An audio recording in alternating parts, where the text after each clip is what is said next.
If you've been struggling with manifesting, it's likely because fear has been blocking your process.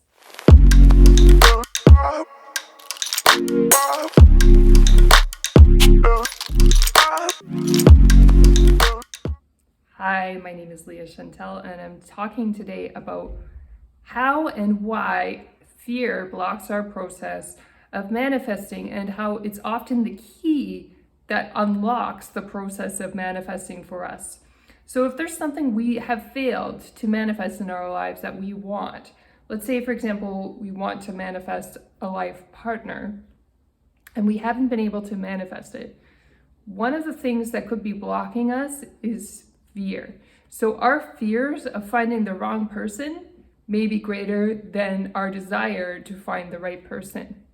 So that will actually stop our manifestation process unconsciously. Let's say you want something, or let's say you want a new job, and you really badly want to get a job at this organization, but you're fearful that once you get the job, you will fail for one reason or another, and you'll get fired within the first few months.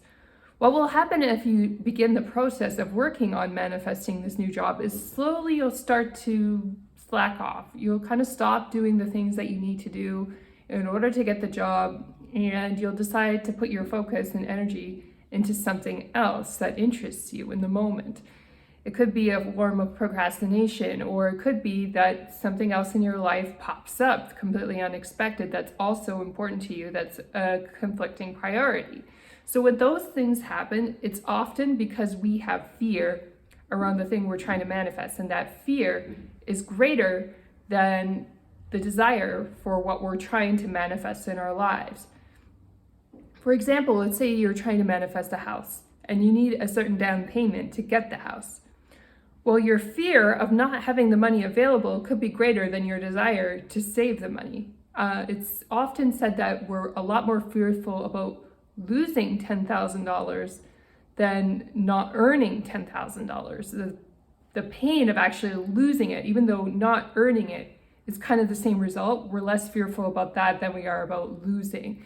And that kind of energy can stop us from manifesting the thing that we want.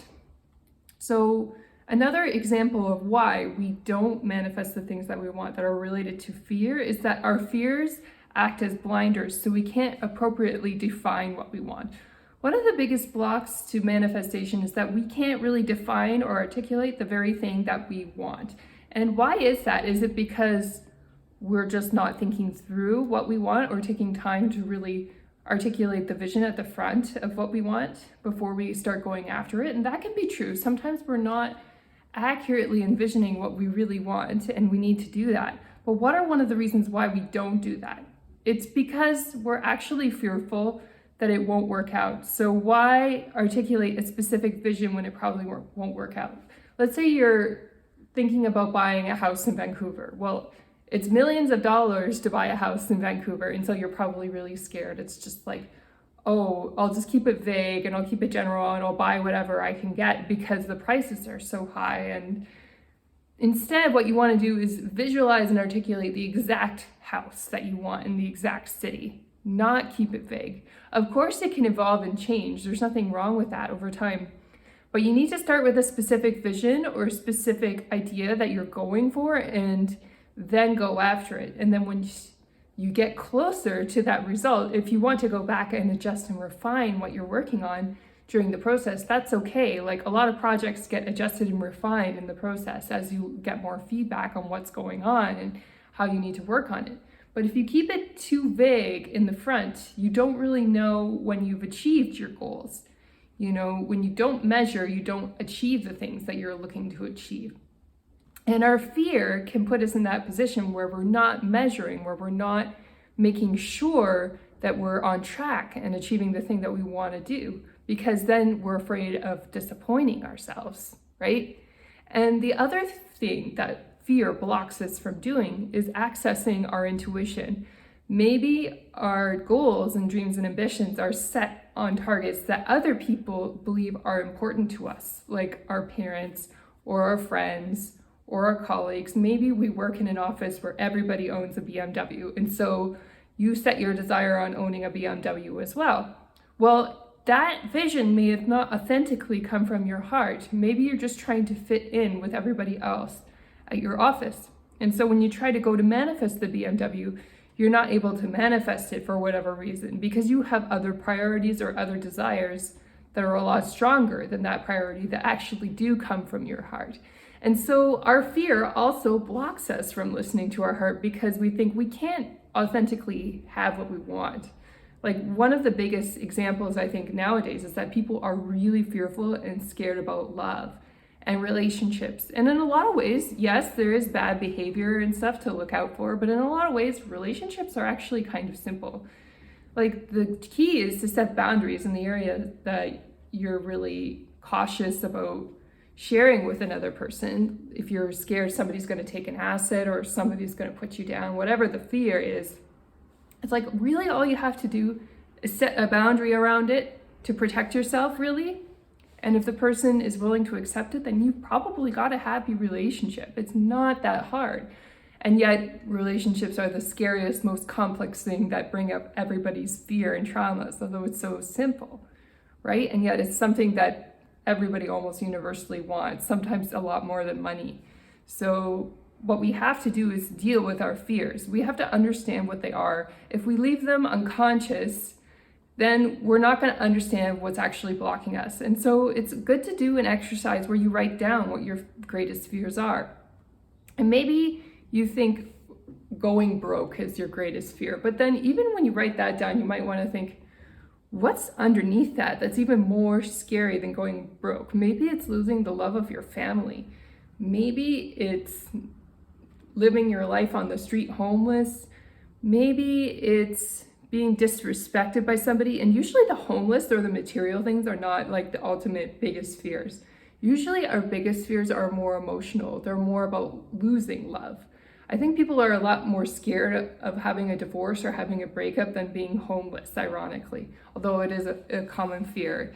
It's just because at the end of the day, I think our emotional needs were so connected to our survival hundreds of thousands of years ago that if we didn't get them met, that was a real sign that we were going to die, because we were so interconnected as a tribe, as human beings, that when we didn't fit in or we didn't get our emotional needs satisfied, there was a big chance of being outcast and then a big chance of dying. Whereas even if you're very poor, but you've got a good network or tribe of people around you, you're more likely to survive. So even if you're homeless, but there are people who care about you who are homeless too, you're probably going to do okay. But if you're isolated and people don't care about you, even if you have more materially, I think people are more emotionally scared of that unconsciously than they are scared of being broke. So look at your needs and your fears very accurately and discover what's the unique one for you, because although those are some general ones that I just listed, everybody has their own unique story. Everybody has their own unique fears. Get to the root of what fears are actually bothering you, because if you really get to the root of that and you get to know them and understand them, then you can take better care of them. And when you take better care of your fears, that's when all the doors are going to open and you're more likely to manifest in life, because you're not letting your fears stop you. When they come up, and you'll recognize them when they come up and you understand, okay, well, that's just a fear, and I'm going to put that aside and keep working towards my goals and my dreams and ambitions, right?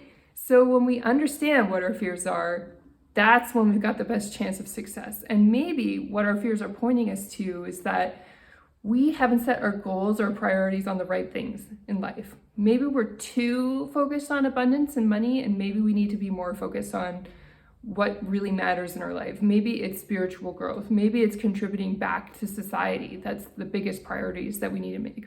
Or maybe we need to grow. Maybe there's some area of our lives that we've never fully taken care of, and we need to learn and grow in that area in order to live a fulfilling life. There's no right or wrong answers here. It shouldn't always be about others. It shouldn't always be about yourself either. There should be a balance where you're taking good care of yourself and the people that you care about. And without attachment, of course. You don't want to be too attached to the people you're taking care of either. You want to take good care of them, but do it in a way that you have no attachment and you love them no matter what. happens to them, really. Don't be like forcing them to take your advice or forcing them into their light, because that's when you become controlling, and that's when you don't succeed when you're trying to help others. And when you're in that controlling state, usually it's a sign that you need to go back to yourself and focus on yourself first and love and take care of yourself first, and then try to revisit and go back to loving others later when you're doing it from a way that you're not so attached, to the results of whatever they do. You can sort of give unconditionally and then let go. So I hope you enjoyed my lesson about fear today and how it stops you from manifesting in so many different ways. I just see this so often. And a lot of our fears stem from relationships and loss of love in some way. And those are usually the biggest scary factors that people have to deal with in their lives, more than money, although money is a factor too, and it is something to look into. But having said that, it's usually not our deepest psychological fear. I hope you're all having an amazing week, and I can't wait to talk to you next time. Take care. Bye now.